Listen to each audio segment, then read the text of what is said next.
What's going on, guys? Welcome back to the Forge. My name's WOLCEN, and today's video is going to be covering Last Epoch, specifically Acolyte gameplay. Now, this is after the most recent update to the game, and while I played Acolyte before, this time around I decided to spec a little bit into Necromancy, dabble a bit, if you will, in the Necromancer tree. The dream of leading a squad of skeletons is within our grasp, people. We can do it. Now is the time. Now, these skeletons do come in multiple flavors: Archer, Mage, Tank, and at the point of this video, I can have a grand total of 6, a small squadron. So, is skeletons all I can have, though? Oh, no, no, no. You betcha. You can have the power to summon ghosts from beyond the veil, guys. Spirits that wander and inflict massive amounts of damage on any sad soul they run into. So you're thinking, great. You know, you got some ghosts, you got some skellies, you can do that. Wrong again, sir. You see, what is something that people fear? And that is the mighty Wraith, and boy do we have a plethora of those up our sleeves. Matter of fact, you can summon as many of those suckers as your mana allows. Unfortunately though, they do have a short lifespan, but they push out some serious damage when they hit the playing field, guys. When they hit that field, it's just, and they will destroy. Now, Acolytes don't just have an armada of undead that they push around like little pawns, though. They also dabbled in a little bit of corpse work. The Maleficent Lich build, guys. The Lich Tree. One that focuses on defacing and morphing the human body. One that focuses on poison and vile. From immolating creatures to throwing sharpened spikes carved from bone, projected using your own health, only to rip it back out of your enemy, using the aptly named Rip Blood from your target, which refills your health and allows you to keep that cycle going. But the Lich doesn't stop there. It literally exudes death and decay, poisoning itself but all those around it, leaving a trail of rot, death, and destruction, cremating corpses and causing AoE damage to everything around it. Immolation is key. Now, the Acolyte is an interesting class in Last Epoch. It's one that focuses so heavily on just wearing down your opponent through ailments or overwhelming them with numbers. It's just a constant grind, a constant erosion of your enemy. And while we haven't seen the Warlock tree yet, which I'm so excited for, I cannot wait, I'm already having a great time, guys, as like an undead commander. I even spec'd fully into an all-minion ability build, simply letting my little ghoulies do my bidding, running around, doing their thing, and it works surprisingly well.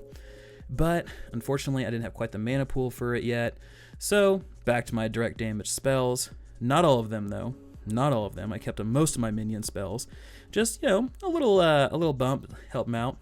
Though I do want to revisit that spec at a later time. I just need a little bit more gear and maybe a few more levels before I can really, you know, spread my wings and get into that spec full time.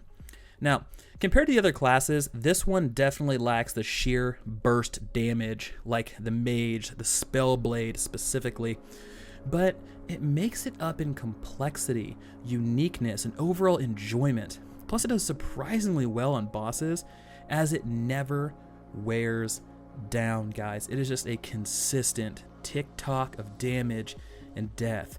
Throwing your skeletons, watching them die, resurrecting them. Just a constant wave of consistency on that boss.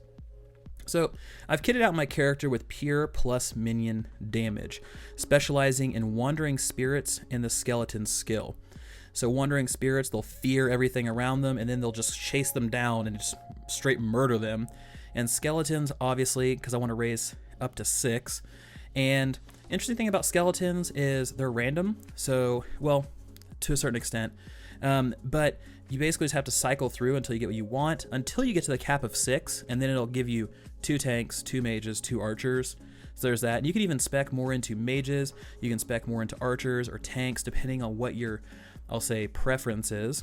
But I have to say, guys, those trees are so much fun to specialize in because they have so many unique little things that are in there that kind of give that gameplay a little bit of a spritzing, a little bit of a seasoning, you know, like you get some pepper behind your skills now.